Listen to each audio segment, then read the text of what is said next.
Marvel's Spider-Man 2 and The Legend of Zelda Tears of the Kingdom are by far some of my favorite games that have come out in a long time. As far as just video games, both of these titles checked all my boxes. But these are more than just regular video games. These are video game sequels.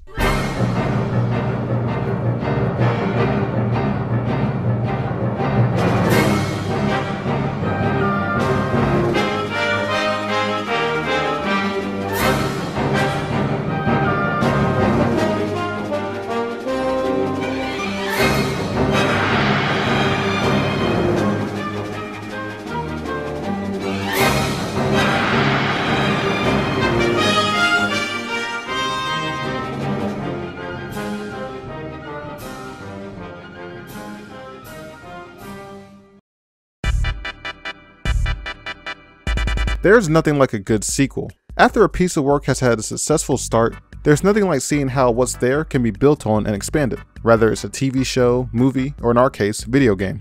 Video game sequels are a special type of media because of how much change is expected. This is a big way in which the gaming industry differs from the movie industry. Think of what a movie sequel has to do. Continue the events from the first movie, introduce new characters with plot points, give us some higher stakes, and hopefully the whole thing looks better visually. Now think, what does a gaming sequel have to do? Story-wise, the expectation can be the same as movie sequels, but us gamers demand more. We need better gameplay, improved combat, new interesting ways of traversal, more fleshed out characters, and make them playable while you're at it, expanded skill trees, tiny improvements that were annoying to players in the first game, faster menus, faster loads, heck, just make the characters faster, updated heads-up display, a bigger map of course, new gimmicks, new features, better side missions, maybe add multiplayer, and for the love of God, we need it all at a locked frame rate, or we are not playing. What I'm saying is video game sequels are no joke, but they have an act for being some of the greatest video games in history. I don't know what your gaming top 10 list is, but I would be shocked if a franchise's sequel wasn't somewhere on it. In this video, I want to go over the games Tears of the Kingdom and Marvel's Spider-Man 2. This isn't a which game I like better, but rather a comparison on how both these games handle the role of being a video game sequel. And of course, a spoiler warning for both games, and let's go. A good sequel needs to show some type of change and evolution. We need to see that new thing that keeps people from calling it a glorified DLC. But I think how much a game should change is based on its type of gameplay. Differentiate yourself too much and lose what players enjoyed in the previous games. Both games here have changed a lot, and in different ways. In Tears of the Kingdom, it's very easy to see that you're doing the same thing as Breath of the Wild. Again, you're Link in Hyrule. You start with nothing, slowly gather your materials, and expand your inventory as you visit the 4 regions and fix what's there. Same for Spider-Man 2. Again, you're Spider-Man in New York, swinging from mission to mission, stopping crimes on the way, and playing through really nice set pieces. So where do the changes come in? First, environment. Both maps have seen an expansion. Spider-Man 2's map has nearly doubled in size, adding parts of Brooklyn and Queens. There's a lot more city for us to explore. And to make up for this environment expansion, movement has been improved. You now move 3 times as fast when compared to the first Spider-Man, and have new movement abilities like web wings and the ability to slingshot yourself, along with tiny small improvements that help you keep momentum. It feels amazing to control and move at this speed while exploring the bigger New York map. That's all great and I love the additions, but like I said, you now move so fast in the game that exploration of a new map actually feels pretty minimal. Compared to the first game, you can get across this map in record time. You can literally pull out your web wings out in one of the map's districts, fly around the entire map with the use of an air current, and end up back in the same district, and it wouldn't even take you that long. Not to its fault, I already know these Spider-Man games are not really about the exploration of an open world, and more how you get around. Web swinging is more fun and stylish than ever, but at the same time, with how quickly you can get anywhere, it takes the scope from a newer map down dramatically. In Tears of the Kingdom's Hyrule, there's also a map expansion from the previous game. There's now an entire sky map that gives a lot more verticality to Link's gameplay. Letting players get into the sky so easily really expands your playable area. Not to mention the addition of the Depths. The Depths is basically the Hyrule map flipped, located under the original map. The Depths is its own environment to explore, making the jump to Tears of the Kingdom feel so expansive, which in hand makes it feel slightly more impressive than Spider-Man 2's expanded world. If you wanted to explore the entirety of Zelda's 3 maps, it would take a good chunk of your time. Not that the bigger the map the better, but the Depths does have a lot going on, with its own gimmicks, enemies, and side missions. The Sky Islands, on the other hand, I found slightly less interesting, because the majority of them looked the same and didn't offer much reward. This is an instance where I like Spider-Man 2's map more, because it wasn't so big that it was full of any filler type spots. Everywhere you go, the crowd density is significantly increased from the first game, and detailed put on things are really nice around the city. Don't get me wrong, both of these open worlds work. It just comes down to what you prefer. As long as the open world still complements the gameplay and story, everything should feel natural. Speaking of gameplay, the open worlds have added many features to help access their bigger areas of play that I love. Spider-Man has all the movement improvements discussed earlier, while in Tears of the Kingdom the towers have been added everywhere to allow you to reach high in the skies whenever you want. And now with the new features in the game, you can make several ways to traverse around the map very interesting. The original Sheikah Slate powers from Breath of the Wild are all gone, and have been replaced with 5 abilities that completely allow for different gameplay. The ability Ultra Hand in particular almost changes the entire game because now almost anything in the game can be picked up and stuck to something else, letting players build almost whatever they want. The Fuse ability also was a game changer because now essentially any material you pick up now has separate use from its normal one. In Breath of the Wild, your inventory would always be filled with materials that didn't really do much aside from cooking ingredients. Now the ability to fuse items to your weapons or bows can change the effect of your weapon outright, or just make them incredibly strong. Comparing to Spider-Man 2, there really isn't anything that changes the gameplay that much aside from the traversal differences we talked about earlier, but the game did evolve in its combat. First thing I want to say is right off the bat, I found Spider-Man 2 much harder than Spider-Man 2018. I always play these games on the hardest difficulty because they're normally not that hard and the combat is so fun, but I was humbled so many times on Spider-Man 2.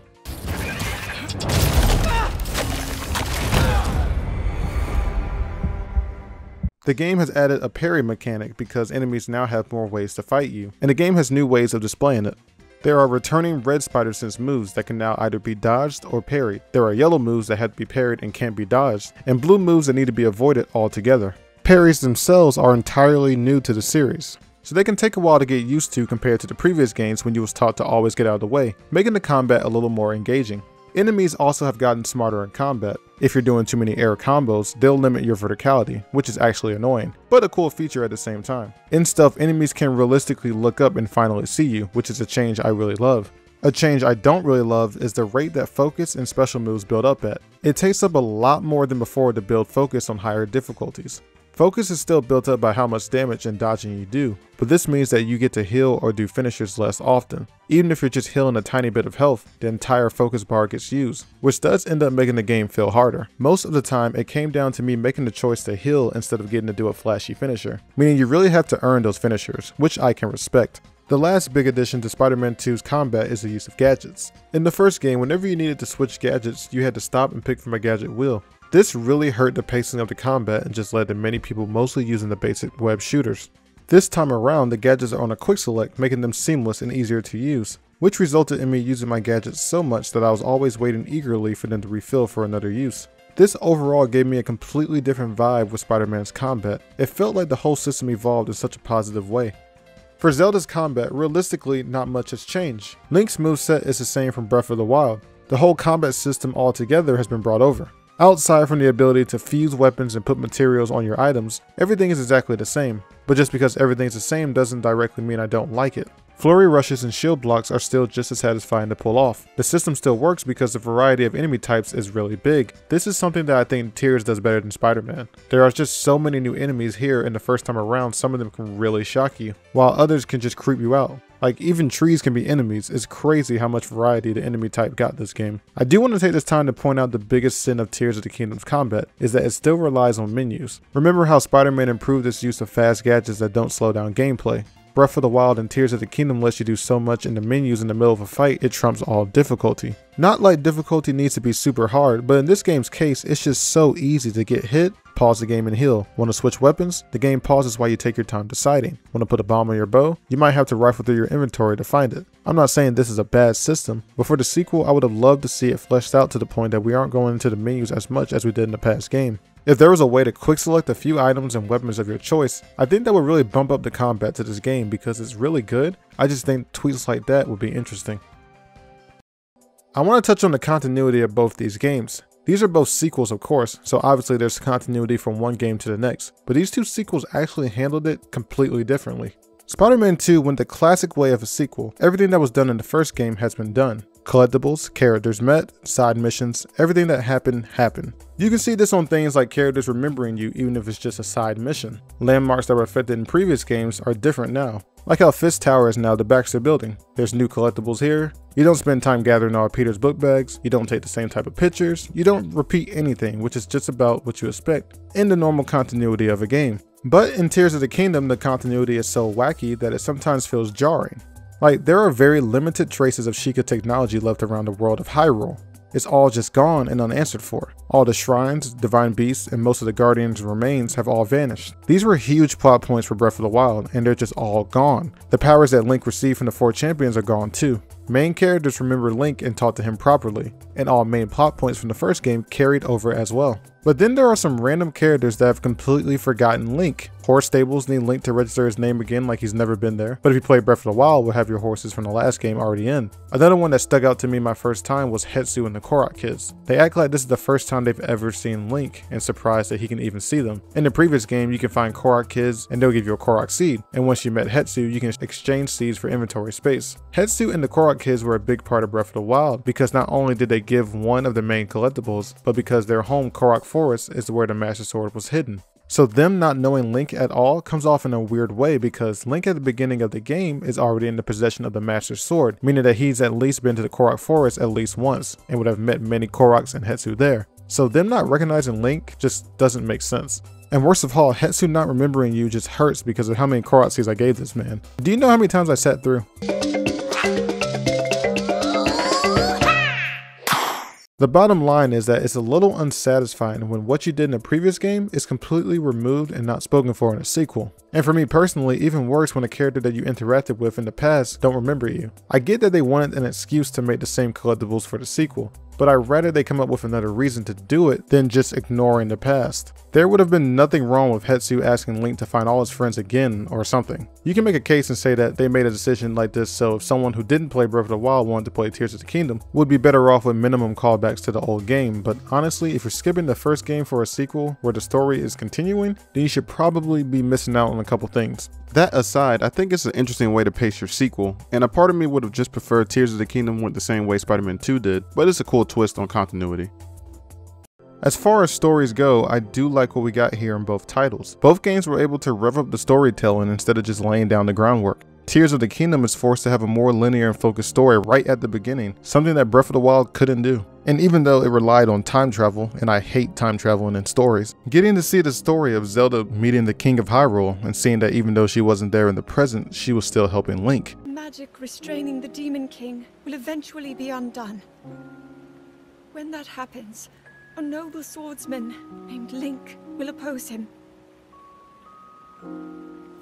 We must help. Lend him your power. He will need the Zora's control over water.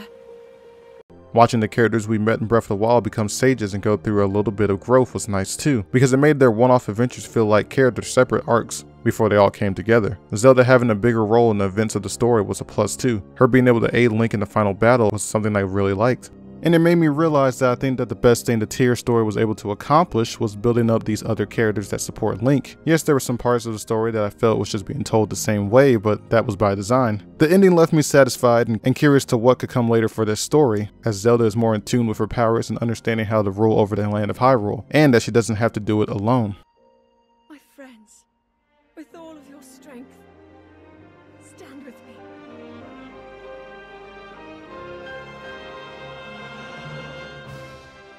As for Spider-Man 2, the story was something different than a typical Spider-Man story.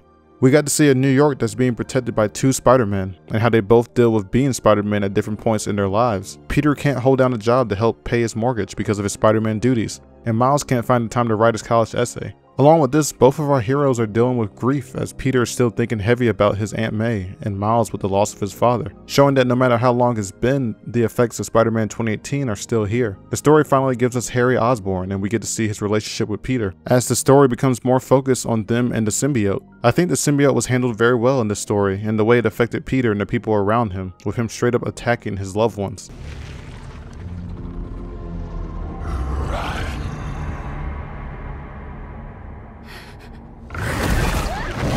You could say Miles took a back seat in the story, but when he was needed, he came in clutch at every moment, as he dealt with the feelings of revenge for most of the story from Martin Lee. Venom was a great antagonist, and you can see how he was affecting Peter. I can't lose him, Miles. I can't do this again. The game didn't end as heart-wrenching as Spider-Man 2018 did, but it did a great job setting the stage for what's more to come in possible story and DLC, which is all you could really ask for from a sequel like this. Both of these stories were able to end off some really good story beats that showed a lot of growth from the previous titles, as these sequels took what was built on and went beyond what was expected, making these some of my favorite games I've experienced in a long time, and what I considered successful video game sequels. Trying to soak over here. Not on my watch. Come on.